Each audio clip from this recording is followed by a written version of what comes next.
এই বয়সটি শুনুন।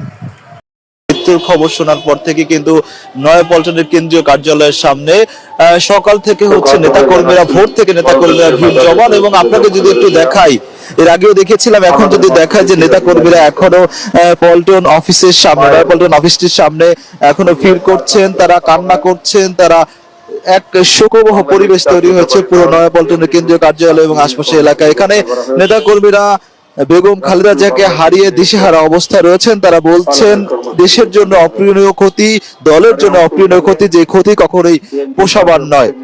তারা বলছেন যে চরম সংকটের সময়ও বেগম খালেদা জিয়া দলটিকে যেমন আঁকড়ে রেখেছিলেন, তেমনি দেশের মানুষের জন্য তিনি আসলে দেশের মাটিতেই ছিলেন। তার সংকটের কালের কথা, একটি কথা আমি একটু বলতে চাই যে চরম সংকট যখন ছিল 2007 সালে 11-11 পর, যখন তত্ত্বাবধায়ক সরকার ব্যবস্থা জারি করে, তখন খালেদা জিয়া, তার বড় ছেলে তারেক রহমান, ছোট ছেলে আরাফাত রহমান কোকোকে গ্রেফতার করা হয়। সে সময় দলটিকে ভাঙার চেষ্টা করা হয়, খালেদা জিয়াকে বিদেশে পাঠিয়ে দেওয়ার চেষ্টা করা হয়। কিন্তু সে সময় কিন্তু তিনি বিদেশে যাননি, দেশের মাটিতে রয়ে গেছেন, দেশের জন্য কাজ করার জন্য, মানুষের জন্য কাজ করার জন্য। এমন একজন অভিভাবককে হারিয়ে তারা বলছেন যে তাদের এই অপূরণীয় ক্ষতি আসলে তারা কিভাবে পুষিয়ে উঠবেন। এরপর আরেকটি বিষয় একটু জানাতে চাই যে 2007 সালের এপ্রিলের প্রথম সপ্তাহে কানাঘুষা হয়েছিল যে তিনি দেশ ত্যাগ করবেন, কিন্তু তিনি যাননি। শুধুমাত্র দেশের মানুষের জন্য কিন্তু তিনি থেকে গিয়েছেন। এখানে নেতা কর্মীরা সকাল থেকে ভিড় করছেন, তারা আহাজারি করছেন, কান্না করছেন। এবং এই নয়াপল্টন আমরা দেখেছি যে সকালবেলা কোরআন তেলাওয়াত করা হয়েছে এবং বেগম খালেদা জিয়ার তার মাগফিরাত কামনায় কিন্তু দোয়া মোনাজাত করা হয়েছে। এখনো কিন্তু কোরআন তেলাওয়াত চলছে, কোরআন খতম করা হয়েছিল। নেতা কর্মীরা এতে অংশ নিয়েছেন। এখানে যেসব নেতা কর্মীরা রয়েছেন তাদের সঙ্গে আমরা একটু কথা বলবো যে আসলে বেগম খালেদা জিয়া যে মৃত্যু, তিনি তো আসলে তিনি তাকে নিয়ে আবেগ যেমন রয়েছে তেমনও তার স্মৃতিচারণ, সবকিছু মিলিয়ে আসলে তার স্মৃতিচারণ যদি একটু করেন। মহানগর দক্ষিণের যুগ্ম আহ্বায়ক মশরুফ। আমি যখন ফজর নামাজ পড়ি আমার কাছে ফোন আসে যে আমাদের মা খালেদা জিয়া নেই। সেই সকাল 6টা বাজে এখানে আসছি, পার্টি অফিসে দৌড়ে প্রথম গিয়েছিলাম এয়ার কেবারে, সেখান থেকে ঘুরে এখানে আসছি। ওখানে অনেক হাজারো হাজারো লোক, আমাদের নেতা কর্মীরা আছে, সবাই দোয়া করতেছে। আমি এখানে আসছি যে এখানে দোয়া হচ্ছে। আমরা শোকে ভারাক্রান্ত। আমাদের মা বেগম খালেদা জিয়া দেশনেত্রী, গণতন্ত্রের জননী, তাকে আমরা হারিয়ে আমরা অসহায়। আমাদের কি হবে, আমরা কি করব, আমরা ভেবে পাচ্ছি না। আমাদের একটু আর যে মাথায় আশ্রয় ছিল বেগম খালেদা জিয়া, যে তার মতন একজন নেত্রী আমরা আগামীতে পাবো কিনা আমাদের সন্দেহ।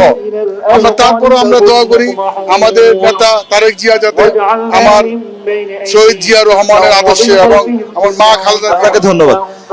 এখানে যে সব নেতা কর্মীরা রয়েছেন যে তারা বলছেন যে আসলে দেশের এই ক্রান্তি লগ্নে একজন অভিভাবক, সারা দেশের মানুষের একজন অভিভাবককে হারিয়ে তারা আসলে এখন অসহায়ত্ব ফিল করছেন। তারা বলছেন যে আগামীতে তারই ছেলে তারেক রহমান হাল ধরবেন এমন পরিস্থিতিতে। এবং এখানে যেসব কর্মীরা রয়েছেন, আমরা আরো কর্মীর সঙ্গে একটু কথা বলবো। এবং আমরা বেগম খালেদা জিয়ার এমন মৃত্যুতে আসলে এটা তো দেশের যেমন অপ্রিয় ক্ষতি, এটা যেমন আবেগের সাথে জড়িত, তার বিষয় আসলে এই যে রাজনৈতিক জীবনের তার যদি একটু স্মৃতিচারণ করেন। তার স্মৃতিচারণের মানে অবশেষ নাই। মানে আমার মতো লোক তার স্মৃতিচারণের কথা বলতে আমি অবকাশ নাই, আমি আমার মুখের ভাষাও নাই যে আমি এই কথা বলতে পারবো। তার গুণাননের কথা আমি বলতে পারতাছি না, মানে কি দিয়ে যে শুরু করবো।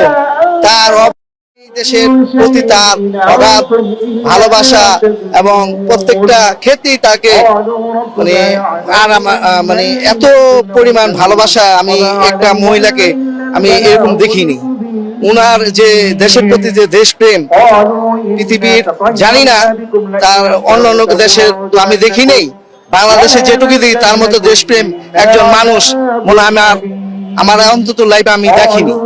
খুবই ভালো মানুষ এবং ভালো মানুষ এছাড়া আমার এখানে যেসব নেতা কর্মী রয়েছেন তারা কিন্তু খালেদা জিয়ার জন্য দোয়া করছেন এবং তারা কিন্তু বলছেন যে আসলে এমন একজন অভিভাবককে হারিয়ে তারা আসলে এই ক্রান্তি এক সংকট মুহূর্ত পার করছেন, যেটা ভাষায় বলা আসলে সম্ভব। আসলে এই যে বেগম খালেদা জিয়ার এমন মৃত্যুতে আসলে তারাও চাননি যে এই দেশের ক্রান্তিকালে আসলে বেগম খালেদা জিয়া তাদের ছেলে চলে যান।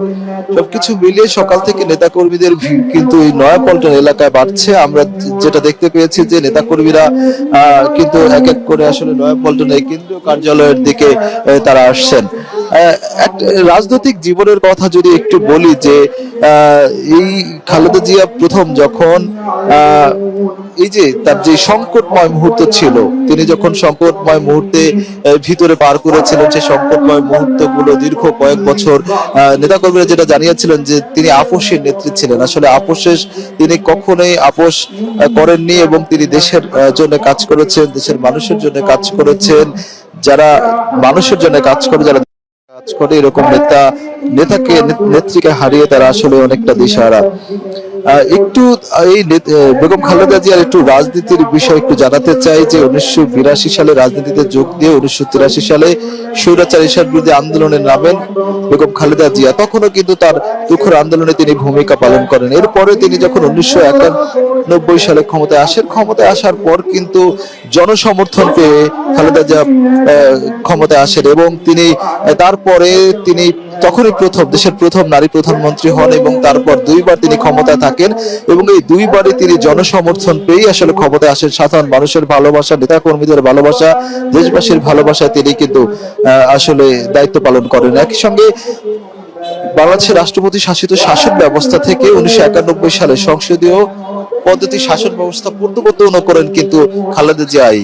একই সঙ্গে তিনি রাজনৈতিক যেসব বিষয় থাকে সবকিছু মিলিয়ে আসলে যে জনসমর্থন রয়েছে, জনসমর্থন কিন্তু আমরা দেখতে পেয়েছি যে এই তারেক রহমান যখন দেশে ফিরেছেন তখন আসলে এই দলটিকে ঘিরে যে জনসমর্থন সেটা আমরা লক্ষ্য করেছি। আর বেগম খালেদা জিয়ার বিষয়ে একটু জানাতে চাই যে আজকে তিনি রেফার কেয়ার হাসপাতালে তার মরদেহ রাখা হবে এবং আগামীকালকে জানাজা শেষে তারপর জানাজা শেষে জিয়াউর রহমানের রাষ্ট্রপতি জিয়াউর রহমানের কবরের পাশে তাকে সমাহিত করা হবে, এমনটা কিন্তু আসলে আমরা জানতে পেরেছি। একই নেতাকর্মী রয়েছেন, আরো দু একজন নেতাকর্মীর সঙ্গে আমরা একটু কথা বলবো এবং এই ক্রান্তি লগ্নে তার যে অবস্থা, আসলে বেগম খালেদা জিয়াকে হারিয়ে যে অপূরণীয় দেশের ক্ষতি হয়েছে, এই ক্ষতিটা আসলে পুষিয়ে নেওয়ার মতো না।